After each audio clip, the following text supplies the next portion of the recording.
kill you. 5 shocking live stream incidents, एक deadly iceberg, हर level पहले से ज़्यादा डार्क और खतरनाक।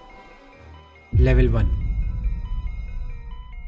वैल्किरी, सिना और एमिरू एक हफ्ता चलने वाली स्ट्रीमिंग मैराथन सिसाथॉन के दौरान सैंटा मोनिका पियर पर लाइव स्ट्रीम कर रहे थे। जब वो झूले से उतरे तब एक आदमी जिसने एक ग्रे हुडी पहनी थी उनके पास आया और अपना नाम रसल बताया। उसने फ़ोटो खींचने के लिए परमिशन मांगी। वो देखने में सिर्फ एक सामान्य फ़ैन लगा, मगर 20 मिनट बाद रसल नए कपड़ों में वापस आया। वो एक राइड के पास झुका हुआ था, अपने फ़ोन पर एमिरू के टिकटॉक पर स्क्रॉल कर रहा था। फिर उसने कहा कि वो उनके लिए गाना गाना चाहता है और तुरंत ही एमिरू से फ़ोन नंबर भी मांगने लगा।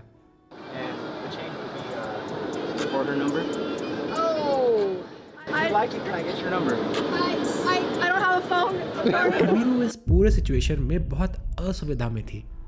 उसने तुरंत जवाब दिया कि उसके पास फ़ोन नहीं है और ये भी कहा कि उसे फ़ोन चलाना नहीं आता, जैसा कि किसी स्ट्रीमर के लिए एक ऑब्वियस झूठ है। लेकिन इस तकलीफ में कौन उसे दोष दे सकता है? रसल ने और प्रेशर बनाया। उसने अपने मोबाइल में नंबर एंटर करने को कहा। जब एमिरू ने मना किया तो रसल का रवैया बदल गया। वो नाराज़ होकर बोला, Wait, put your number in mine. I don't know how to use a phone. I'm sorry. Wait. So I'm gonna keep following her. I'm gonna keep following her. मैं उसका पीछा करता रहूंगा। उसकी हरकतें और ज्यादा अजीब और बेचैन कर देने वाली होती जा रही थी। You're gonna have to get in line. There's too many stalkers. That's not how you really Fuck, riz. bro, what the fuck? That's not the riz. Get behind me. तब तक लड़कियां स्ट्रीम पर सिक्योरिटी को बुला चुकी थी। आखिर में स्ट्रीम पर रसल ने धमकी दी। Whoa. Let's fucking fight right now. What? What? Get away from now. Hey, what's going security. He's harassing us. on? What's going on? What's going on, man? Right now. Fucking kill you right now. Fuck off. Kill you right now. कि मैं तुम्हें अभी मार दूंगा, और अपनी जेब में बार बार हाथ डाल रहा था और उनके पास आगे बढ़ रहा था। सिना ने अपने आप को रसल और एमिरू के बीच में शील्ड बना दिया और उनके कैमरामैन और असिस्टेंट एमिली ने फिजिकली इंटरफेयर भी किया। खुशनसीबी से किसी को कोई नुकसान नहीं हुआ। स्ट्रीम अब्रप्टली कट हो गया और उनको अपनी स्ट्रीमिंग मैराथन जल्द ही ख़त्म करनी पड़ी। रसल भी पुलिस के आने से पहले भाग गया, लेकिन दुनिया भर के व्यूअर्स के लिए वो एक बहुत ही क्रीपी स्टॉकर के नाम से मशहूर हो गया। लेवल 2, अब बढ़ते हैं एक शॉकिंग केस की तरफ, जहां सिंसिनाटी में एक सस्पेक्ट ने इंटरोगेशन रूम में ऑफिसर की गन को हथियाने की कोशिश की।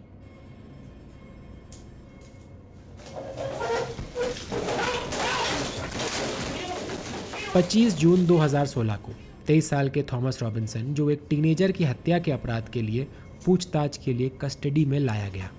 ऑफिसर्स ने उसे हथकड़ी पहना दी थी और उस पर पहले से ही पुराने चार्जेस भी थे, इसलिए सबको लगा कि ये केस बिना किसी प्रॉब्लम के प्रोसेस हो जाएगा। लेकिन जैसे ही वो पुलिस स्टेशन में घुसा, एक रूटीन प्रोसीजर एक जानलेवा संघर्ष में बदल गया, जिसने वहां मौजूद सभी लोगों की जान को खतरे में डाल दिया।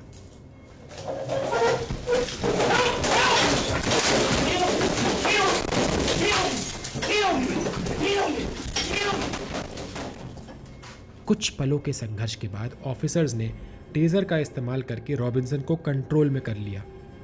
रॉबिन्सन पर मर्डर, एग्रेवेटेड रॉबरी, असॉल्ट के साथ साथ फेडरल ड्रग और वेपन्स ऑफेंसेस के आरोप लगाए गए। Meanwhile, the man accused of murdering a Westwood teen was in a Hamilton County courtroom this morning. He's facing many more charges. Investigators believe 23-year-old Thomas Robinson is also accused of trying to grab an officer's weapon during his arrest yesterday. The officer was hit in the face during the struggle.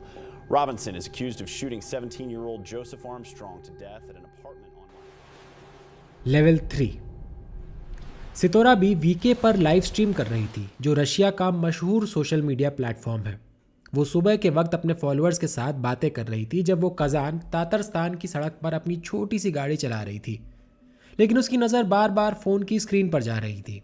जहां comments तेज़ी से scroll हो रहे थे, उसका ध्यान आधा सड़क पर था और आधा अपनी वर्चुअल दुनिया पर। दोनों जगह उसका पूरा कंट्रोल छूटता जा रहा था। जिस वक्त वो अपनी नज़र ट्रैफिक से हटाकर फ़ोन की तरफ कर रही थी, उस दौरान उसकी गाड़ी हल्की सी अपनी लेन से बाहर होती जा रही थी। सितोरा का दिमाग अपने लाइव व्यूअर्स को एंटरटेन करने में लगा था, जबकि दूसरी तरफ उसकी गाड़ी का कंट्रोल छूटता जा रहा था।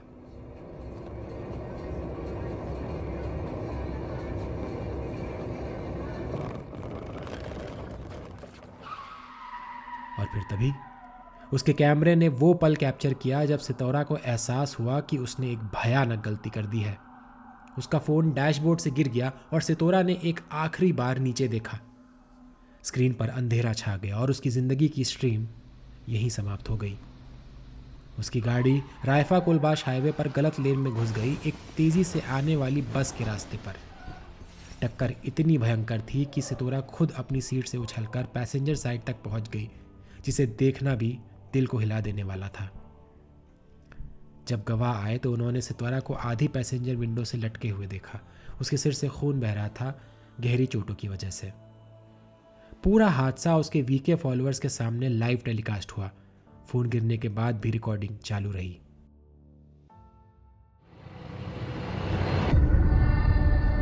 लेवल 4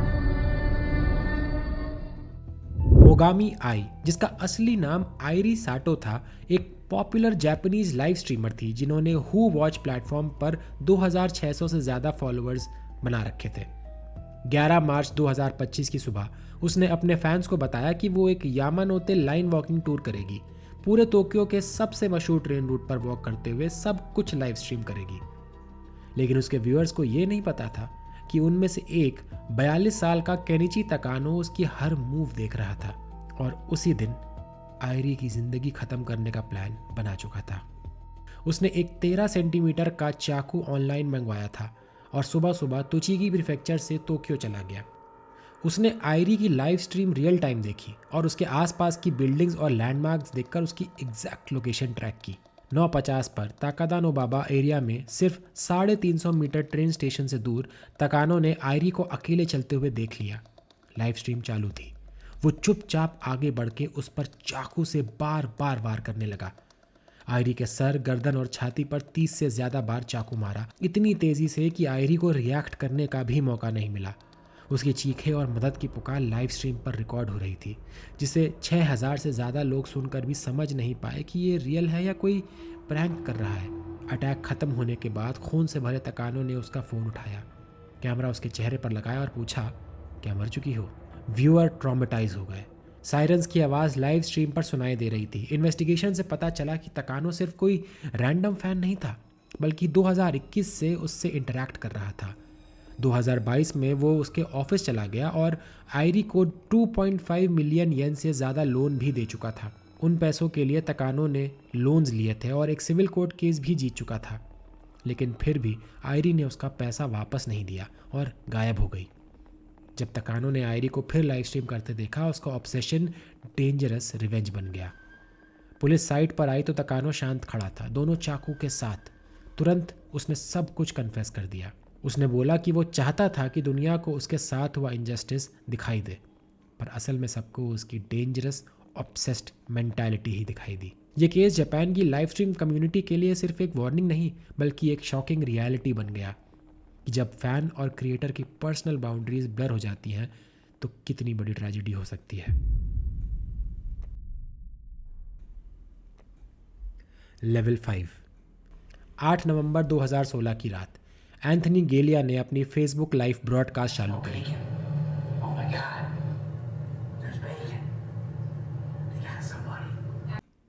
वो नशे में था, गुस्से में था और अपने फ़ोन के स्क्रीन के सामने एक हैंडगन लेकर लोगों को लड़ने का चैलेंज दे रहा था, चाहे पुलिस हो, गुजरते रास्ते वाले या कोई भी।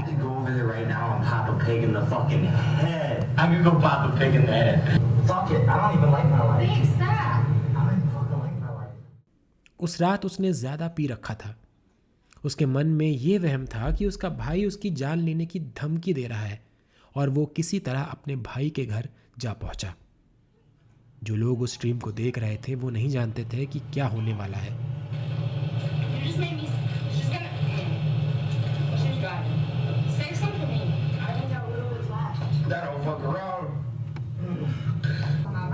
Want to shoot this gun off right now. Almost. But almost isn't enough, right? Oh, there's a cop behind us. I'm so scared. What's up? Alright, who wants some beef? Who wants some beef? Alright, if there's just one of you, then I'll fight you. But if there's more than one, I'll fucking shoot. What's up? What's up? I'm fucking crazy. Guaranteed. Guaranteed crazy. I know where they are. Who? I know where they are. I know where they live. Who, Noah? Let's go. We're gonna go find Noah. There's my whip. There's my pistol. There's my pistol. Anthony, I'm on probation for I'm about ready to go. get in the car. Now. Oh, I just tried to pop a shot with safety on. Anthony घर के दरवाजे पर पहुंचा और ज़ोर ज़ोर से उसे ठोकने लगा। उस घर में बेसमेंट में ब्रिटनी साउथ अपने 7 महीने के बेटे को लेकर बैठी थी और उसका फियांसे टाइलर उसके साथ था। कोई सोच भी नहीं सकता था कि आगे क्या होने वाला है। एंथनी ने ज़ोर से दरवाज़ा तोड़ दिया।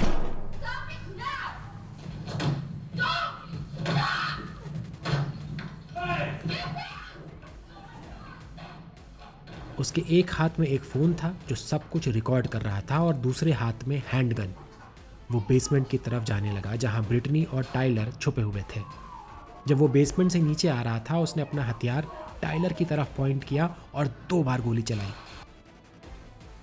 टाइलर दौड़कर कमरे में छुप गया और दरवाज़ा बंद करते हुए 911 को कॉल किया।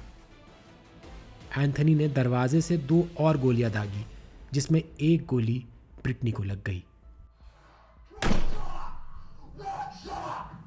Who's the real motherfucker in this bitch? Who's the real motherfucker in this bitch? Huh? Please, we gotta go. We're calling.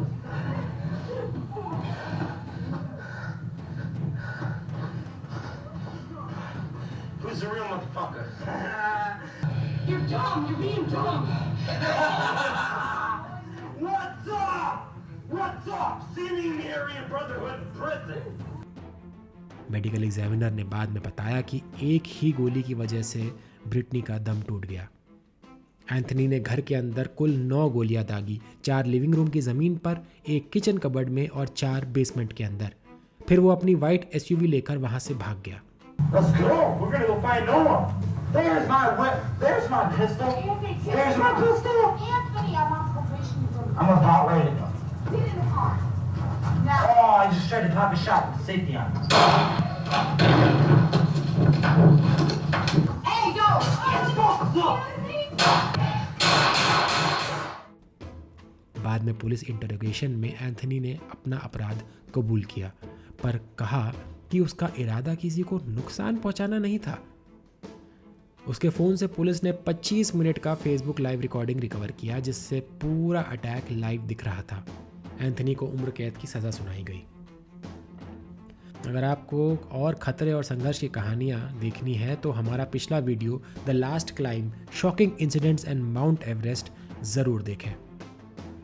अगली बार फिर होगी मुलाकात, तब तक के लिए नमस्कार एंड गुड बाय।